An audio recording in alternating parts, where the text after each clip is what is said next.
Sushma study হাবের নতুন ভিডিওতে আপনাদের সবাইকে স্বাগত জানাচ্ছি।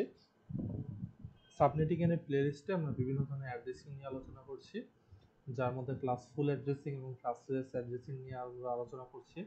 ক্লাস ফুল অ্যাড্রেসিং এর মধ্যে 5 ধরনের ক্লাস রয়েছে: class A, class B, class C, class D এবং ক্লাস ই। আমরা ইতিমধ্যে ক্লাস এ, বি এবং সি নিয়ে আলোচনা করেছি। এই ভিডিওতে আমরা ক্লাস ডি এবং ক্লাস ই নিয়ে আলোচনা করব। আমি Sushma Barman, assistant programmer, Bangladesh computer কাউন্সিলে রয়েছি এবং রাজশাহী বিশ্ববিদ্যালয়ের সিএসসি থেকে পড়াশোনা করেছি।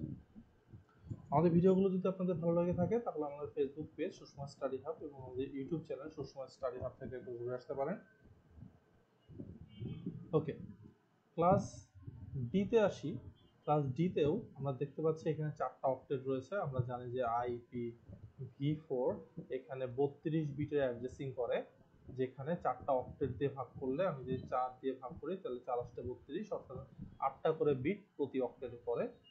তো আমরা দেখেছিলাম যে ক্লাস এতে কি হতো, প্রথম অক্টেটটাতে প্রথম বিটটা রিজার্ভ ছিল, ক্লাস বিতে প্রথম অক্টেটের প্রথম 2টা বিট রিজার্ভ ছিল, ক্লাস সিতে প্রথম অক্টেটের প্রথম 3টা বিট রিজার্ভ ছিল, এবং আমরা এখানে দেখতে পাচ্ছি ক্লাস ডিতে প্রথম অক্টেটের 4টা বিট রিজার্ভ আছে, 1 1 1 এবং 0।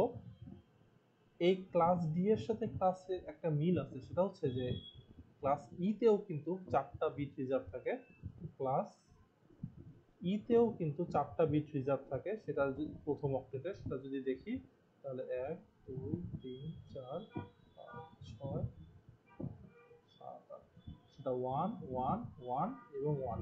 দেখেন এখানে ক্লাস ডি তে প্রথম অক্টেটের 4টা বিট যে রিজার্ভ আছে তার চতুর্থ বিটটা কি ছিল? 0।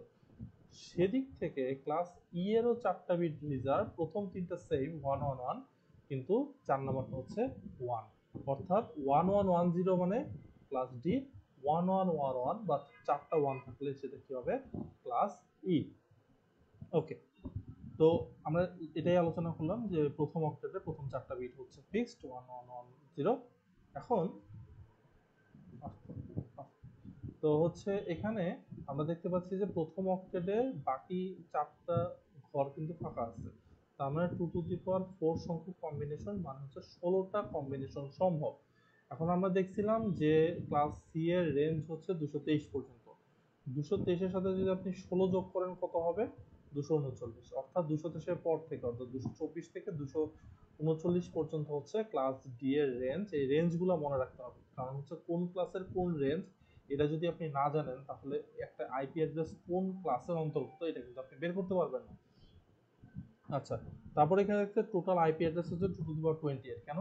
কারণ এখানে দেখেন টোটাল 32টা বিট আছে, তার মধ্যে প্রথম 4টা বিট হচ্ছে ফিক্সড। তার মানে আমি যদি এখানে 32 থেকে 4 বাদ দিই তাহলে থাকে 28, তাহলে টোটাল 28টা থেকে 2 টু দি পাওয়ার 28 সংখ্যক কম্বিনেশন সম্ভব। এই জন্য এখানে 28 2 টু দি পাওয়ার 28 সংখ্যক আইপি অ্যাড্রেস আছে। আচ্ছা, এখন class class A, B, C এই তিনটার কি কি ছিল? দুইটা বিশেষ জিনিস ছিল, একটা হচ্ছে নেটওয়ার্ক আইডি, একটা হচ্ছে হোস্ট আইডি। এই দুটা জিনিস কার ছিল? ক্লাস এ, বি এবং সির ছিল। ক্লাস ডি তে কিন্তু এই দুটা জিনিস নাই। এই জিনিসটা মাথায় রাখতে হবে যে ক্লাস ডি এর কিন্তু কোনো নেটওয়ার্ক আইডি নাই, ক্লাস ই এর কিন্তু কোনো হোস্ট আইডি নাই, কিন্তু class A, class B, class C এগুলো কিন্তু ছিল। কেন নেটওয়ার্ক আইডি আর হোস্ট আইডি নাই? কারণ হচ্ছে এগুলো স্পেশাল পারপাজে তৈরি করা। স্পেশাল পারপাজে তৈরি করা সেটা কি, সেটা আমি যদি দেখাই আপনাদের, এই যে এই চার্টটা নিয়ে আমরা কম্বাইন আলোচনা করব। জাস্ট এখানে দেখায় দেই যে ক্লাস যে ডিটা আছে, এই ক্লাস ডি এর পারপাসটা কি? পারপাসটা হচ্ছে মাল্টিকাস্টিং, ব্রডকাস্টিং, গ্রুপ জিমেইল। এই কাজগুলোর জন্য ক্লাস ডি ব্যবহার করা হয়। এই জন্য ক্লাস ডি এর কিন্তু কোনো এই যে নেটওয়ার্ক আইডি নাই এবং কোনো হোস্ট আইডি নাই। ঠিক আছে, নেটওয়ার্ক আইডি নাই এবং হোস্ট আইডি নাই, এবং ক্লাস ডি এর কিন্তু কোনো ডিফল্ট মাস্কও নাই। ঠিক আছে, যেমনটা ক্লাস এ, বি, সি এর ছিল। ওকে,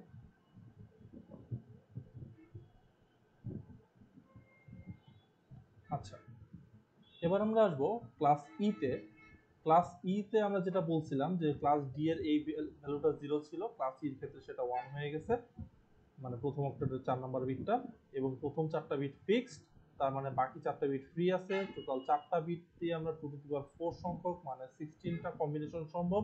তো 16টা কম্বিনেশন আমরা দেখছি যে ক্লাস ডি এর রেঞ্জ হচ্ছে 239 থেকে শেষ হয়েছে। এর সাথে যদি আপনি 16 যোগ করেন তাহলে 255 পাবেন। তাহলে 239 এর পরে 240 থেকে 255 হচ্ছে ক্লাস ই এর রেঞ্জ। এই যে ক্লাস ই এর রেঞ্জ, এই রেঞ্জগুলো অবশ্যই মাথায় রাখতে হবে। এবং এখানেও 2 টু দি পাওয়ার 8 সংখ্যক কম্বিনেশন সম্ভব, কারণ এখানে 32টা থেকে 4টা বিট যদি ফিক্স হয়ে যায় তাহলে বাকি 32টা থেকে বাকি 4টা বাদ দিলে থাকে হচ্ছে 28, 2 টু দি পাওয়ার 8 সংখ্যক কম্বিনেশন সম্ভব। যেটা এখনই বললাম যে ক্লাস ডি এবং ক্লাস ই এর কি নাই, নেটওয়ার্ক আইডি এবং হোস্ট আইডি নাই, এদের ডিফল্ট মাস্কও কিন্তু নাই। ঠিক আছে, ক্লাস ডি এবং ক্লাস ই এর কি নাই, ডিফল্ট মাস্ক নাই। তো এই ছিল ক্লাস ডি এবং ক্লাস সি এর আলোচনা। আমরা পরবর্তী ভিডিওতে class A, B, C, D, ই এই 5টা ক্লাসের তুলনামূলক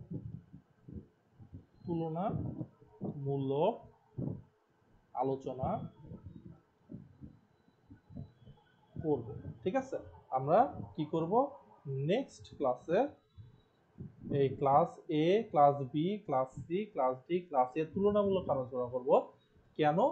কারণ এই ক্লাসগুলো যদি আমরা আলাদা আলাদা পড়ি তাহলে বুঝতে তো পারবো ঠিকই, কিন্তু আমরা কি করব, আমরা ভুলে যাই। ঠিক আছে, আমরা কি করি, আমরা ভুলে যাই। সেজন্যে আমরা পরবর্তী ভিডিওতে class A, class B, class C, class D, class C এর একটা তুলনামূলক আলোচনা করব। এবং এই যে এখানে যে এক্সারসাইজগুলো আছে, এই এক্সারসাইজগুলো আমরা করব। এতে করে আশা করি আপনাদের ক্লাসফুল অ্যাড্রেসিং এ আর কোনো কনফিউশন থাকবে না। তো পরবর্তী ভিডিও দেখার আমন্ত্রণ জানিয়ে এই ভিডিওটি এখানে শেষ করছি। সবাইকে ধন্যবাদ।